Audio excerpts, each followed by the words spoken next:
Unfortunately, I wasn't under attack. "Stay in the warehouse, protect the box with your life," she ordered. "Your feeble mind won't be able to even comprehend the amount of people who want the contents of that box. You're going to need more than that dainty gun to deal with them," Scout said.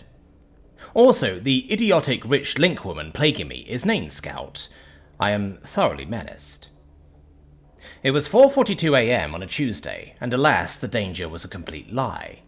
Somewhere in this warehouse of disappointment was a wooden box with an incomprehensibly loud clock that sounded at my patience. Here is a brief overview of how I went insane throughout the day. 10 p.m. to 12 a.m. First entered and ran around the warehouse, and climbed to the top of the racks, explored, planned, and set up non-lethal traps and defenses for the box. Hopes still high. 12 a.m. to 12:15 a.m. I observed the box and politely electrocuted myself on something unrelated.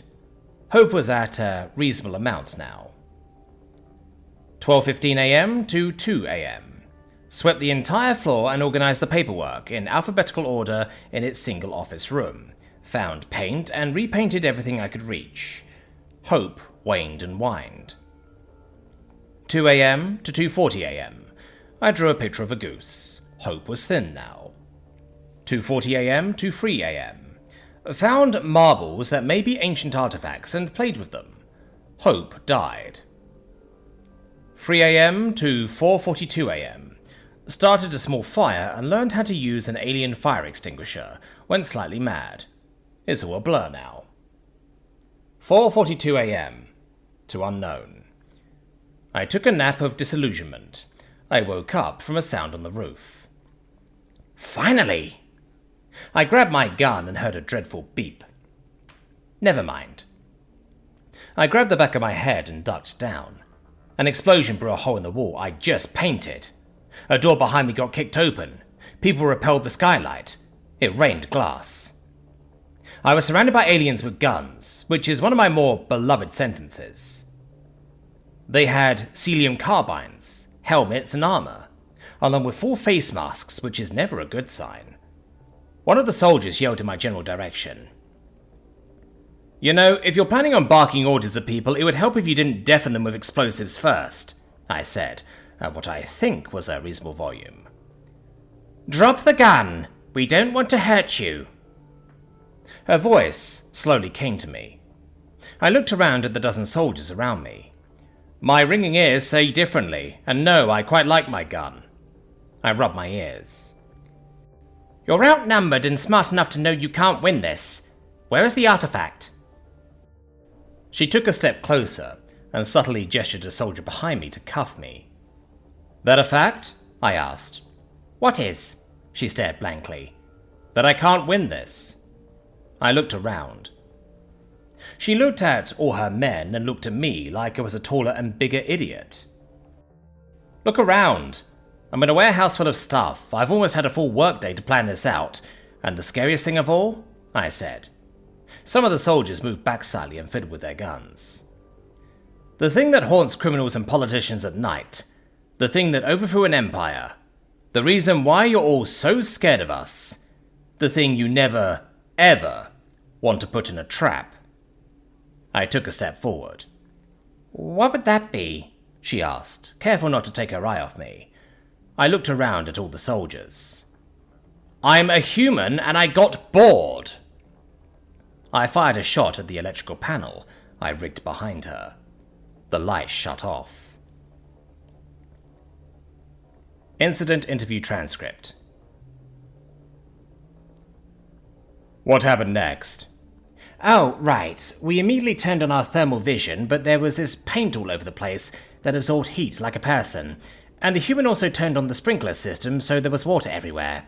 I told my squad to be careful, and we started to sweep through the warehouse." In your own opinion, when did you start to notice the mission would fail? Honestly, when I saw the look in the human's eye, he looked excited. There was a long pause. Please continue with the mission. Right. We took off our thermals. The warehouse was a square building with aisles like a store, but for giant wooden crates. We all split up into 2 teams to move in between them, trying to find him. We checked in between the boxes, but he wasn't there. We had someone looking in every direction to make sure he couldn't ambush us. What happened next? We got ambushed. We heard a gunshot and suddenly glass beads fell from a bucket on the top racks. With all the water, we started slipping like idiots. The bucket then hit someone in the head.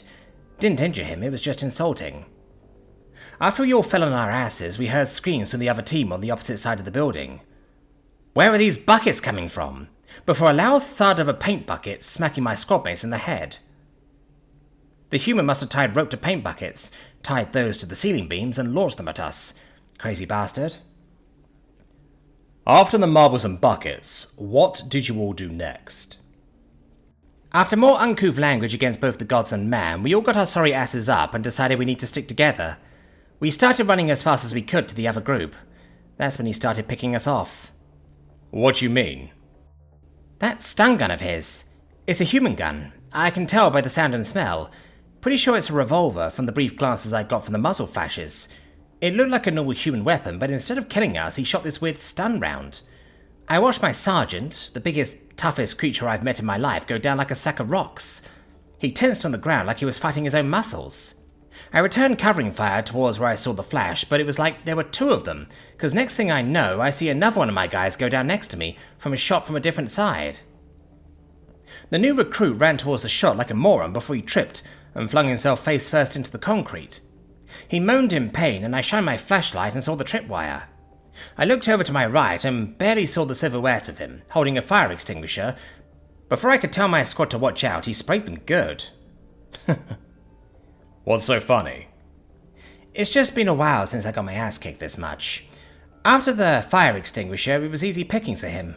Gunshot after gunshot. I was the only one left standing. I kept looking around frantically, and it was like he was every shadow. Then I turned around and finally saw a flash. Those taser stun rounds may be non-lethal, but holy hells do they hurt. That's pretty much it. Do you believe you could have executed the mission better in any way? Colonel R pauses to think. Nah, he was going easy on us. I cuffed all the soldiers and stuffed them in the tiny office, and waited till it was 6 o'clock. Scout walked through the hole in the wall and stared at me. Please tell me you have it, or I'm going to make good on your promise and shoot you in the face. Ye have little faith. I reached in my pocket and threw the small pack of cards at her, that was somehow worth a dozen soldiers and explosives. I told you not to open the box. She caught the cards, but still smiled when she saw them. I walked out of the hole in the wall and turned back briefly. It was the first thing I did. I grinned like a 5-year-old.